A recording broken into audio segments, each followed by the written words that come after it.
Hey guys, got some more good footage to share with you. This week I kind of want to talk about fishing in dirty water. The location I went to, it's very muddy, very silty, so once the carp start feeding in this area, it gets pretty off-colored really fast, and it just doesn't settle out like some places. So the water in this area is very dirty. But one of the things I want to talk about, and I know a lot of people struggle with how, and I struggle with this. How do you get the carp to eat in really dirty water? The really nice thing about this location is that even though it's extremely dirty in the water itself, it's so shallow you can see the backs. Fishing a place like this, it was very educational for me in determining, all right, well, what do I actually have to do to get carp in really dirty, really off-colored water to hit a fly? Now, if it's deep water, they're quite a ways down. That's a whole nother ball game. But this will kind of still help show where the fly has to be. Now, typically when we talk about presenting the fly to a carp, we talk about the dinner plate around the head being about 12 inches. We'll throw that out for dirty water. The dinner plate is like 3 inches, which is just why it makes this so difficult. So when we target these carp, the other thing you'll notice here too is I've got a really, really strong crosswind. So I'll talk a little bit about that too. But when I'm trying to get my fly in front of the carp in this kind of dirty water, drag and drop is still the best way to go, right? You cast past the carp, you pull it in.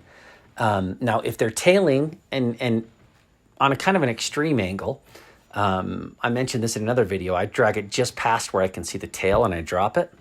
Because usually that fly will kind of follow the angle of the carp down. It's going to keep moving towards you a little bit when you drop it, and hopefully it ends up in that 3-inch range.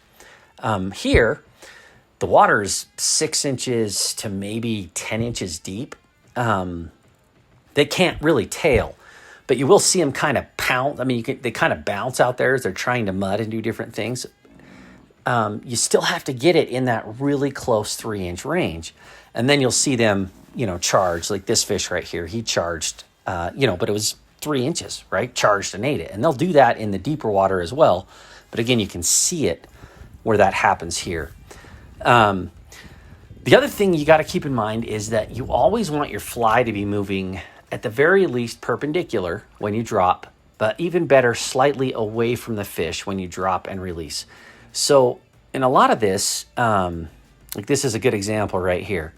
Right, I've got a really strong crosswind going from right to left here. So when I cast out in front of this fish right here, the fly lands just past him, but there's a big curve in my line right there, off to the left. So when that fly, even just releasing the pressure, the angle of the wind, there's a little bit of current pulling everything that way because of the wind, it's pulling that fly away from the fish. So where I landed that was dang near perfect. It was a foot past the fish, kind of behind it.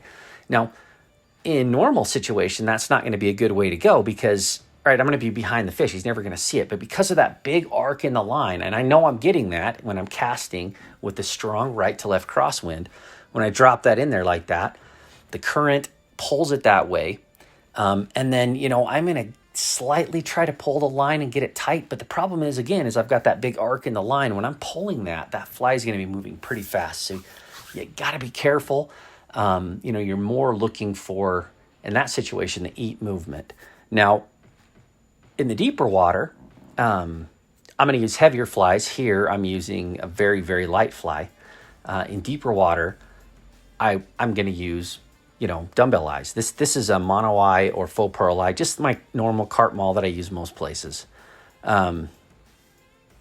Man, I got a whole lot more to talk to, but that's the end of the video. So anyway, I'll stop it there. But next week I'll have some more content for this kind of stuff, and hopefully it's educational.